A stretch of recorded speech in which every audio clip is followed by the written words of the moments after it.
Alright, so I grew up in New England, and the reason I don't just say Mass is because growing up, I traveled to all the states throughout New England, and I do consider Rhode Island my second home because that's where I went the most.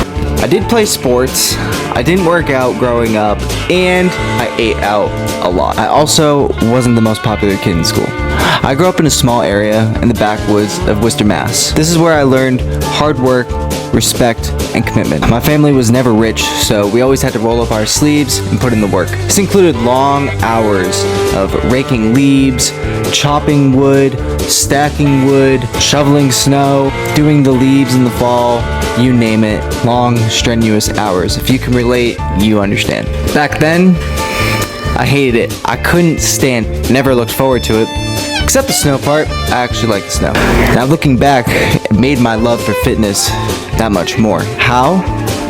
Well, doing hard things set me up to love working out and working hard when I got older.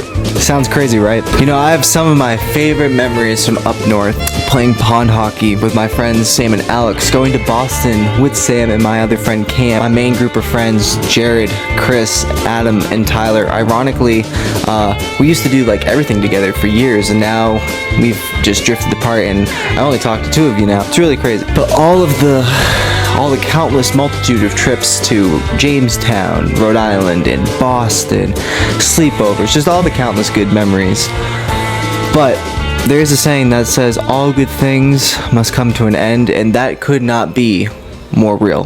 That is when I moved to Florida. At this time, there was no one. It was just me. So like the decisions that I made, I had to deal with the results. I was a full-time college student. I didn't have time to get a full-time job, and if I did, it failed. And at this point in my life, I was still not confident. I was still a concealed 18-year-old from the backwoods, just trying to figure it out. So this is the part where if you go and watch my last video, that's going to explain the gap that leads to what I'm about to say. So if you haven't watched the video I just uploaded, go back, watch that, and then come back to this part right here and continue.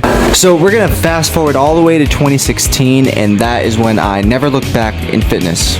Like, literally. I just refused, like literally refused to go back to the life I was living. I had a burning fire deep inside that was just exhausted of not being in control of my life and not feeling like I was in control of my life, and I knew I wanted and needed a change. That is exactly when I started running and lifting every single day. Like I said, this is where the life-changing results came in. I wasn't eating out, I was cooking for myself. I flipped a switch and controlled every little thing that I consumed.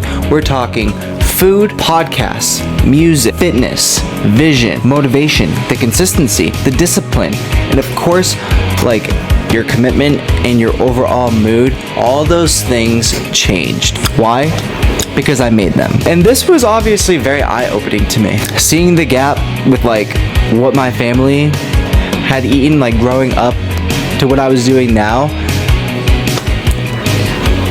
it's really what showed me what I needed to continue doing to make this permanent change. So, I just went ham at training. I went ham at training for 4 years. Went ham trained for 4 years, and in that 4 years, it transformed my body and my mindset. I didn't compete in any fitness events, nor did I track my macros. I just ran hard, I lifted heavy, and I ate right. All of these things made me feel good mentally, they made me feel energized, and I felt good. And I didn't have the money to compete in things anyway, so you can just scratch all that. So, feeling good mentally, feeling good physically, and thinking that you also look good, it gives you confidence. The next 4 years, however, would be the complete opposite.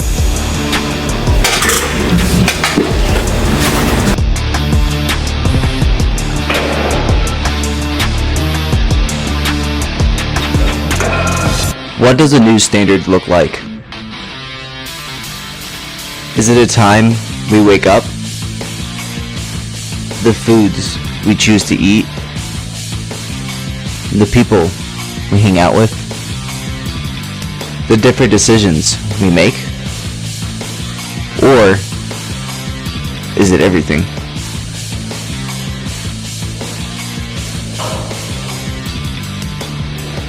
From the time we wake up to the time we go to bed, every decision we make affects the next 24 to 72 hours.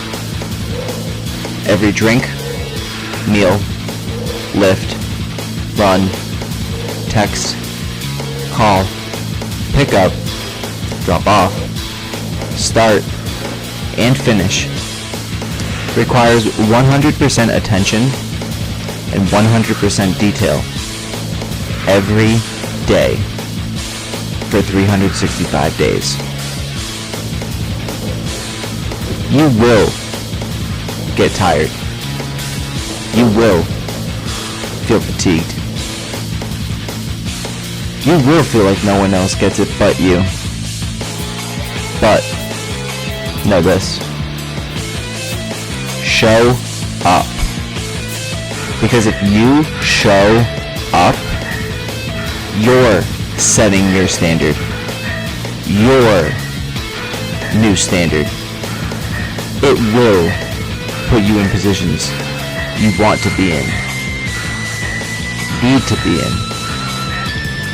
And they come because you showed up.